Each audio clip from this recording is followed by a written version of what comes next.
In this video, we're going to explore how you might approach writing a composition for strings. This will be useful if you're composing at GCSE, A-level, or just for the sheer joy of writing music. We'll look at string instruments and hear their different sound qualities, explore a few playing techniques that are common for strings, and find out about some common textures in ensemble string music. We'll focus on 3 of the string instruments you might find in the orchestra: violin, viola, and cello. From the cello to the violin, a huge pitch range is possible. We'll use a string quartet to explore some of the ways strings can be used by composers.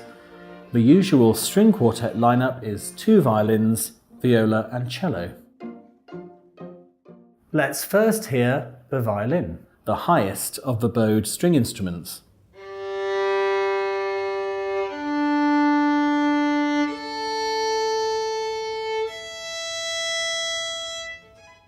Notice how agile the violin can play. Larger than the violin, the viola can play lower notes and has a different sound quality.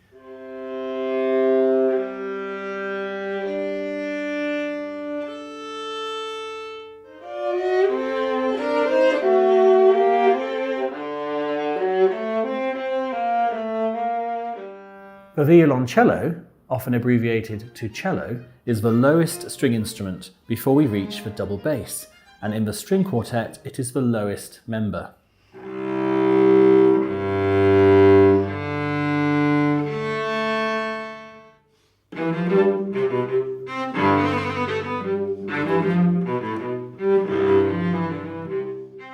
The 2 basic methods of making sound include bowing, arco, and plucking, pizzicato.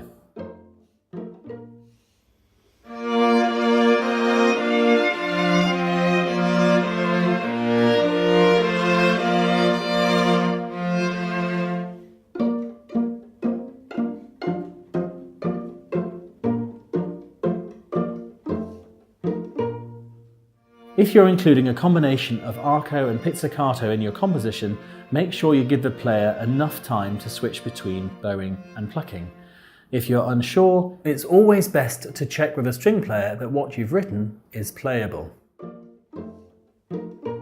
String players can also experiment with the point of contact, the place where the bow touches the strings. 2 particular extremes of this include playing near the bridge, sol ponticello, or on the fingerboard, sol tasto.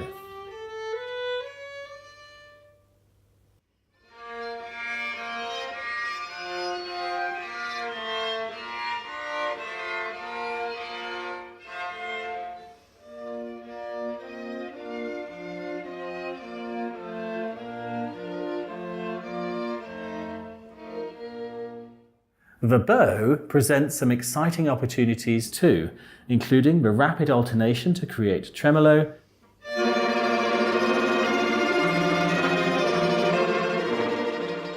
and to use the back of the bow, col legno.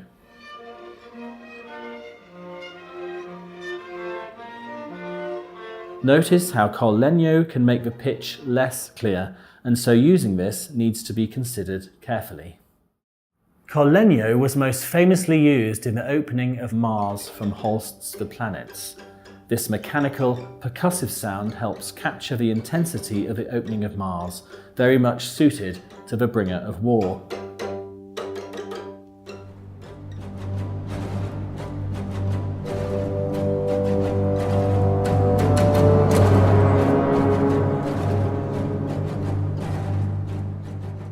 String players can also play more than 1 note at a time, double stopping, triple stopping, and even quadruple stopping.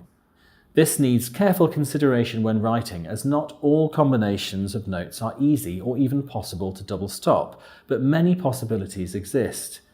Take care to ensure the notes of your double stopping are on 2 different strings. Good intervals can include thirds, sixths, and octaves, but a range is possible. It is worth asking a string player to test out your double stops to see if they work.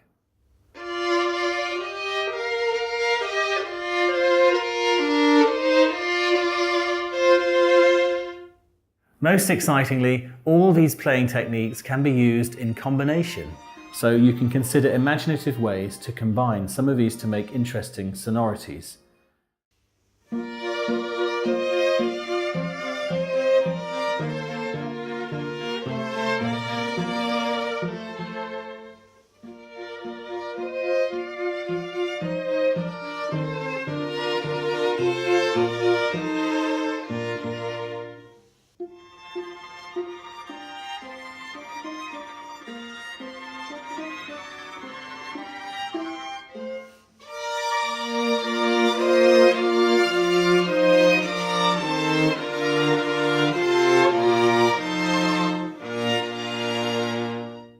We've discussed a few techniques to use, but there are many others you could explore: harmonics, Bartók pizzicato, glissando, and many more.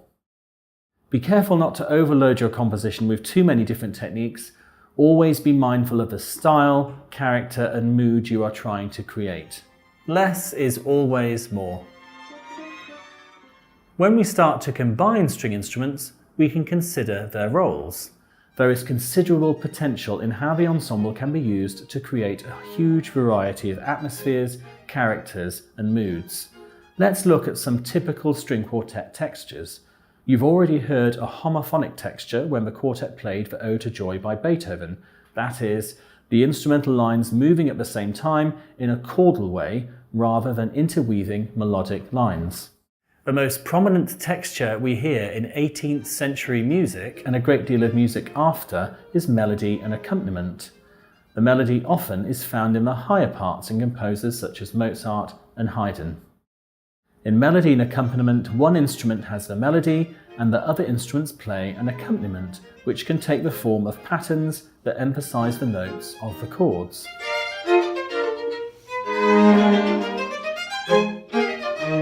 Don't forget to share your musical ideas across the ensemble of strings.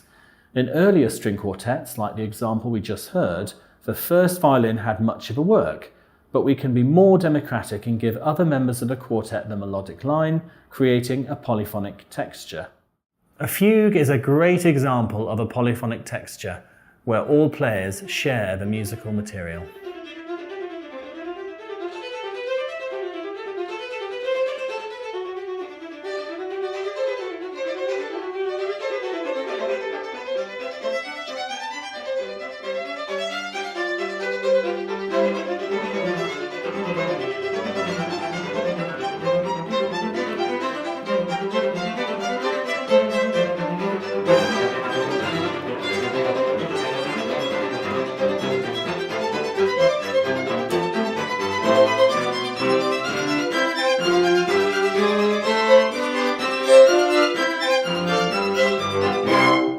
When composing, don't forget that you don't have to have all the players playing at once.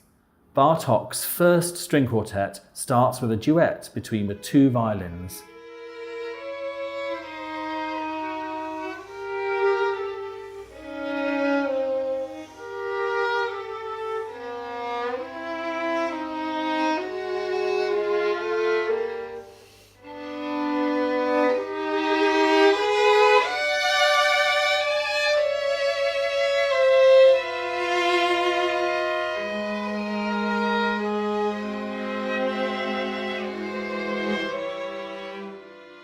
The opening of the last movement of a string quartet by Sibelius shows how pairing instruments can create an interesting texture.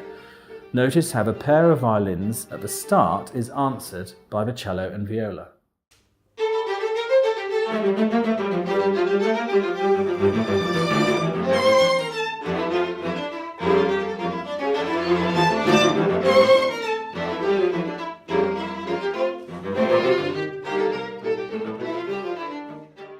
You can vary the textures in your piece to create interest. For example, it can be exciting when the ensemble comes together to play homorhythmically or even in unison after each part being independent. Strings present an immense amount of opportunity for composers. Lots of different playing techniques and sonorities are possible, individually and collectively.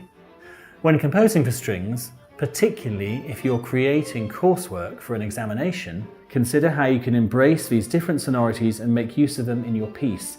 The best compositions make use of a range of colours to bring atmospheres, characters and moods to life. Most importantly, if you can, test your ideas out on real string players. Ask them how they might achieve the colour you're after and what could make what you're composing even more appropriate for strings. Good luck with your composing!